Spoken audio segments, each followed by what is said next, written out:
जैसा कि हमने बताया कि टेस्ट के आधार पर हम मरीजों की कई कैटेगरीज बनाते हैं। तो पहली कैटेगरी है नॉन इम्यून नॉन प्रोटेक्टेड, यानी वो पेशेंट जिनके पास बीमारी का प्रोटेक्शन भी नहीं है और इम्यूनिटी भी नहीं है, यानी इसने वैक्सीन नहीं लिया है, न वैक्सीन लिया है और ना ही इसके पास इन्फेक्शन है, यानी उसका HBsAg भी निगेटिव रहेगा और एंटीबॉडी भी, सरफेस एंटीबॉडी भी निगेटिव रहेगा, सारे निगेटिव रहेंगे। तो ये नॉन इम्यून है, इम्यूनिटी भी नहीं है और प्रोटेक्टेड भी नहीं है, ठीक है। तो इसको वैक्सीन लेने की जरूरत है। दूसरा पेशेंट है इम्यून प्रोटेक्टेड कंट्रोल, यानी इसके पास क्या होगा, इसका एंटी HBs यानी सरफेस एंटीबॉडी टेस्ट पॉजिटिव होगा और कोर एंटीबॉडी टेस्ट पॉजिटिव होगा। सरफेस एंटीबॉडी पॉजिटिव और कोर एंटीबॉडी पॉजिटिव और HBsAg नेगेटिव और HBc यानी कोर एंटीजन भी नेगेटिव, यानी ये शो करता है कि इस मरीज को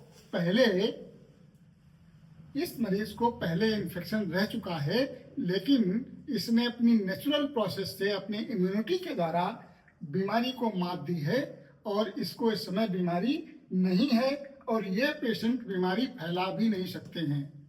बात नोट करने वाली है कि ये प्रोटेक्टेड हैं, ये बीमारी नहीं फैला सकते। और दूसरा है नॉन इन्फेक्टिव प्रोटेक्टेड, ये वो लोग हैं जिनको कभी बीमारी नहीं हुई लेकिन वैक्सीन लिया है, तो उनका एंटी HBs यानी सरफेस एंटीबॉडी पॉजिटिव होगा। अगला है इन्फेक्टिव एक्टिव, ये सबसे खतरनाक लोग हैं कि इनका HBsAg पॉजिटिव होगा और कोर एंटीजन भी पॉजिटिव होगा, लेकिन एंटीबॉडी दोनों निगेटिव हैं। तो ये सबसे खतरनाक हैं, ये खूब पेशेंट बना सकते हैं दूसरे पेशेंट।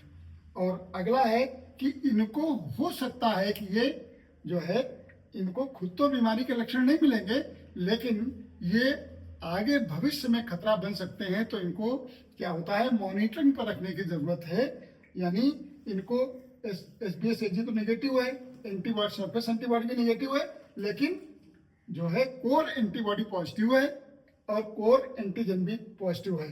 अब कोर एंटीजन भी पॉजिटिव है तो यहाँ पर अब जानने की जरूरत है कि इसको करंट इन्फेक्शन है कि नहीं है या पुराना इन्फेक्शन है।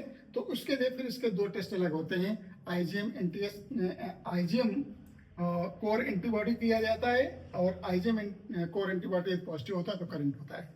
तो इस तरीके से हम पेशेंट को कैटेगराइज करते हैं। टेस्ट के आधार पर हम समझ सकते हैं कि हमारा पेशेंट कहाँ पर खड़ा है और किसको वैक्सीन लेने की जरूरत है, किसको वैक्सीन लेने की जरूरत नहीं है।